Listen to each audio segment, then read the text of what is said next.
Someone accused me just now of loving to talk. No, unless I'm given to have a feeling of love when I'm doing my talking. So, I just want to revise and tell you that what I express as opinions here on these channels and personalities having opinions, like sometimes being very pissed off or, reporting on different horrible events, we all are given all of the feelings and the thoughts in our head and the words that come out of our mouth and where we go, here, there, anywhere, from somewhere. Some things seem to be like brain training, like you learn to ride a bike. You learn to play football strategically.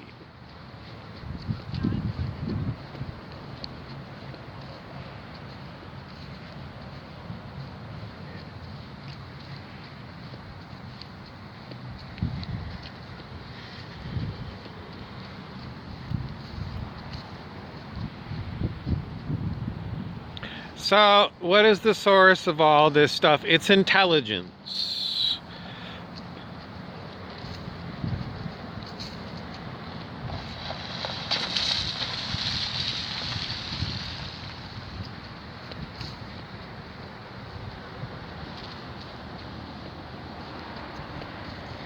And what are these opinions that I'm giving you from? Sometimes it doesn't seem like intelligence, but from intelligence. Sananda, the Ascended Master, told me many years ago that this whole scene here, me and everything behind me, and you and everything behind you, this is a play, P-L-A-Y, in consciousness. That was his overall talk title. A play in consciousness, what's going on here now and during our lifetimes here on planet Earth. So when you say the word play, I think of like William Shakespeare and his plays. Maybe you think of like Broadway or your local theater group. But we all know what a play is. It's kind of a story. Most times it's a story. It's sometimes it's more of an event.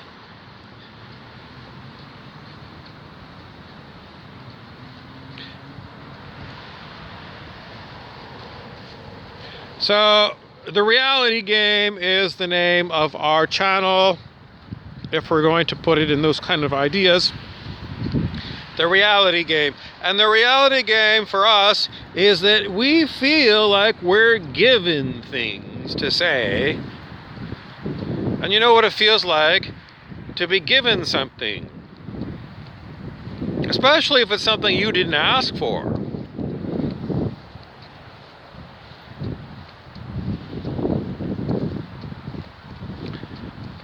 So in the reality game, why don't we just call it the reality?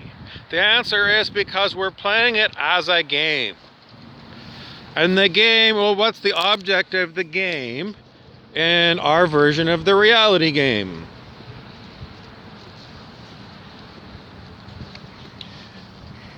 We are looking at ego games. This was inspired by Lama Govinda and Timothy Leary in their psychedelic version of the Tibetan Book of the Dead that you might be able to find on the website called Erowid, E-R-O-W-I-D.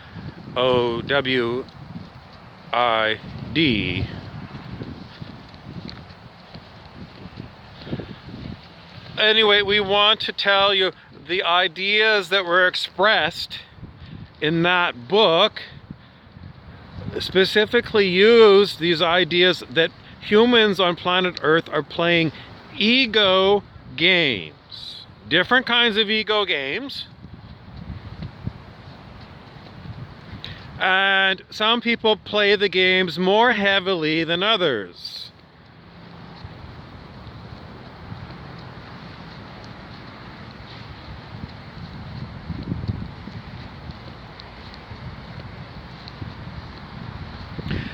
Now, a different author, Robert de Ropp, also looked into these ego games that humans play.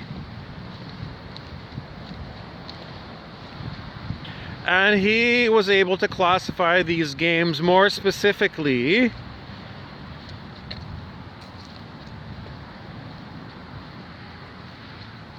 And it's an excellent, excellent book. The Robert de Ropp Games People Play. Beyond the Drug Experience. Beyond the Drug Experience, yeah, that's also, it's an enormous title. Beyond the Drug Experience. And what de Ropp and Lama Govinda and Timothy Leary were wanting, all the people that are reading all this information from them, they're wanting people to seek enlightenment. Out of all the ego games that you can choose to play, the authors, these three different authors, were all on the same page: seek enlightenment, because it is freedom.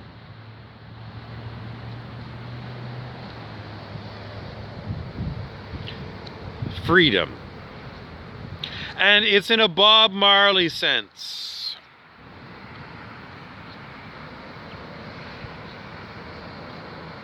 In the sense of freeing your mind. And you're freeing your mind from ego games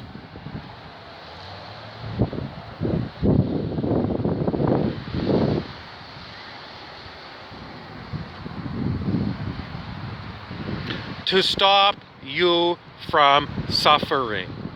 Remember, Buddha's ideas are about stopping humans from suffering. So it would behoove you to follow the path that's going to stop you from suffering.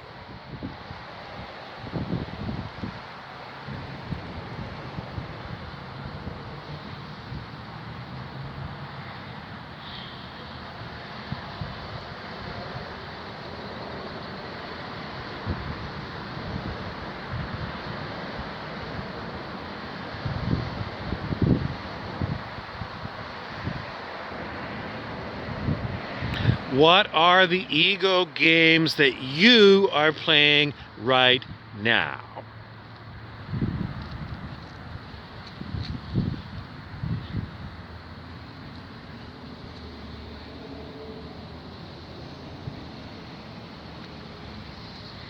Ego in this sense is your human personality. What is your human personality all about? Are you a realtor? Then everything about you is you as a realtor. From the time you wake up till the time you go to bed, till the time when the phone rings at 2 in the morning when your buyer says, I'm going to buy it. You're always a realtor. 24 hours a day, if you're pretty much any of the realtors that I know. If you're a doctor, you're pretty much a doctor 24 hours a day. That is the first suit that you have around your enlightenment state. You have got this shield. Your human personality ego game. So clearly, the ego game of being a doctor, especially, seems to be a noble game. You're helping other humans. No one would deny it. But we would still say this is not enlightenment.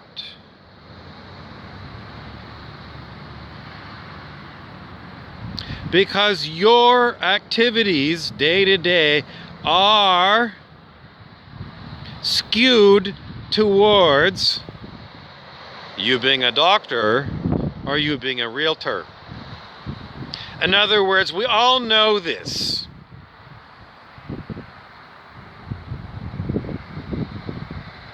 At the dinner table, it's like Thanksgiving. And a cell phone rings, and it'll be a certain kind of person who won't let the call go to voicemail. The realtor is definitely the person. Doesn't matter that it's like a Thanksgiving family dinner, the phone rings, the realtor picks it up, steps away from the table, goes into the kitchen, and takes the call. Because that's the business, and the most important thing is, I gotta make this sale. Number one thing, I gotta make this sale. Well, I mean, I gotta take the phone call. Now, if you're somebody who works at as a Walmart checkout girl, and you're not scheduled to work right now, and you're having the Thanksgiving dinner, the phone rings, and it's Walmart, you're going to let it go to voicemail. It's just like them telling you, oh, a new shift opened up, and call us back if you're interested.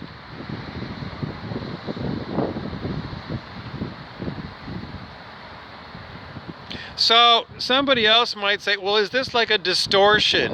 What they call a distortion in like the law of one material. Sounds like it to me. So what would an enlightened Buddha do on planet Earth? I mean, could someone be enlightened and be a realtor or a doctor too?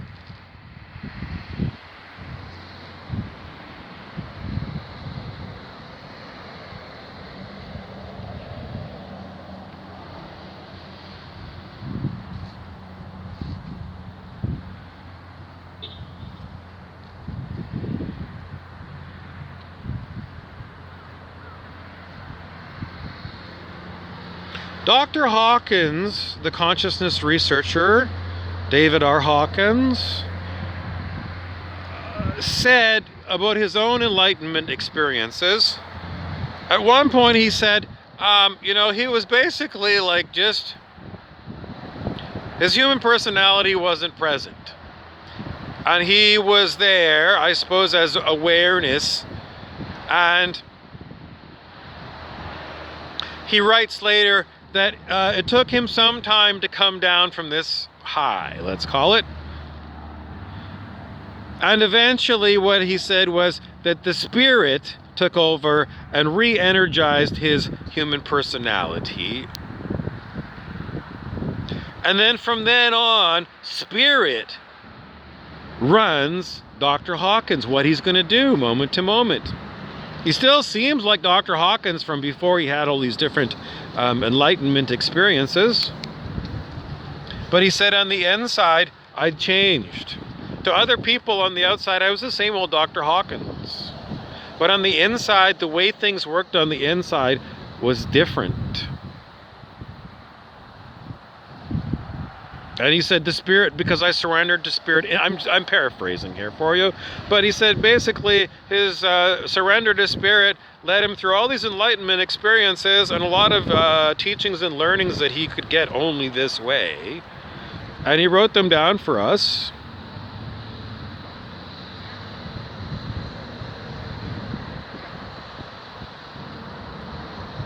The spirit says through me, if I want you to play a doctor in this plane consciousness,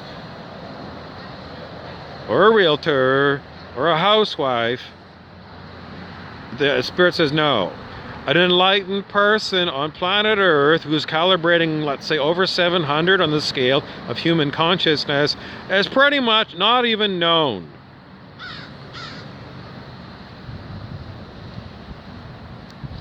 Why? Because these people are so rare, according to Dr. Hawkins.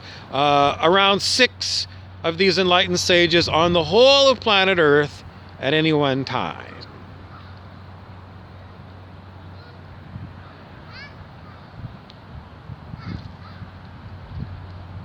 And he didn't tell us who they were or where they were.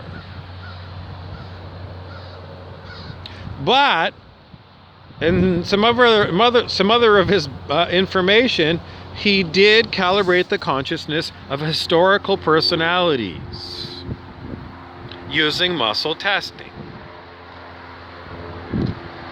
And in his book Truth versus Falsehood, you can look to see what numbers he gave to what people. Historical personality.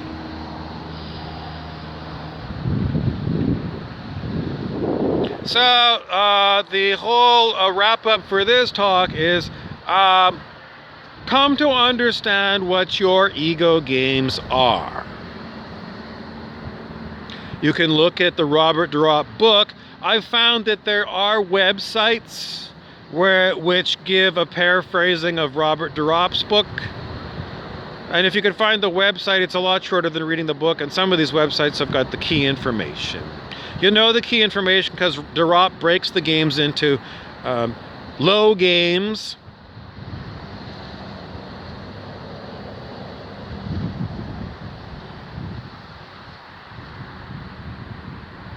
householder games,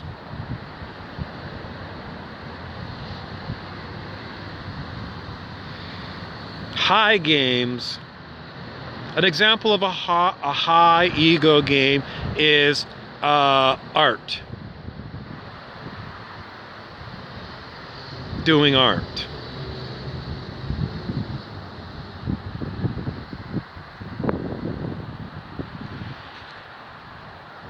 Being a priest.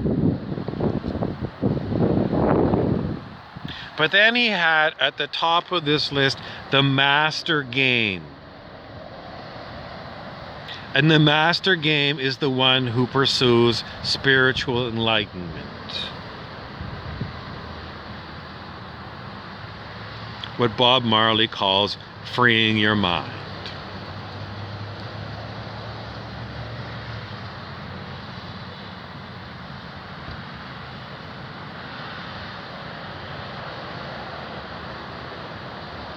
So, if you can find the article on the internet that's got those categories under Robert Drop, the master game, read it. Check yourself out. What ego games am I playing? Come to understand, are these ego games destructive or constructive? And it doesn't really matter. Like, if you're in a destructive game, well, that's your karma that you're playing with. You're definitely generating karma if you're doing a lot of destructive things. And if you don't care, well, you're a service to self person who's demonic. I don't think anybody that's watching my video, unless you're being forced to.